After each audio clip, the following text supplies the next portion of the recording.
আমি পেয়েছিলাম আমার স্যার অপূর্ব জানা ওনার মাধ্যম দিয়েই।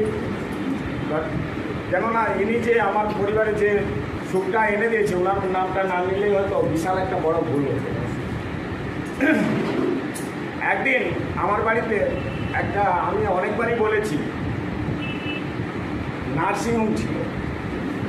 আমার স্ত্রীকে মাসে একবার দুবার করে নার্সিংহোমে ভর্তি করতে হতো এবং বাড়িতে প্রায় কন্টিনিউ ডাক্তারবাবু, মানে যখনই আমি ফোন করতাম ডাক্তারবাবু রেডি থাকতো। আমার বাড়িতে দুজন রুগী খুব সিরিয়াস ছিল, একজন আমার মা এবং আমার স্ত্রী।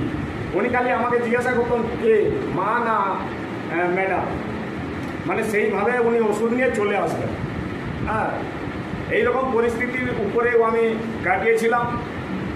জানি না কোনো জন্মের হয়তো, এই জন্মেই হয়তো কোনো ভালো কাজ করেছিলাম, তাই ডিপার্গোর মতো একটা প্রোডাক্ট পেয়েছি।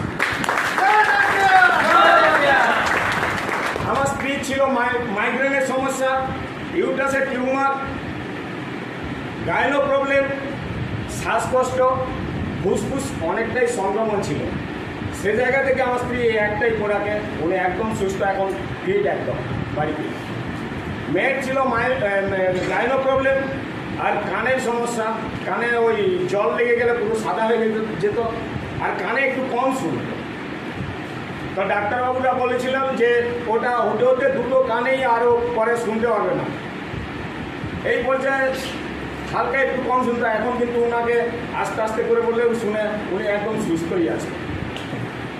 আর আমার ছেলের ছিল মাইগ্রেনের সমস্যা, এই হাতে খুব পেন হতো, যখন একটু লিখতো বেশি হাতে পেন হতো আর কান্না করতো। মাসে হোস্টেলে থাকতো এই সামনে স্কুলের চংরা চকে, ওখান থেকে প্রতি 2 মাস অন্তর আমাকে বাড়ি নিয়ে যেতে হতো। ওর সবসময় বেশিরভাগ জ্বর এটা ওটা টেস্ট হতো।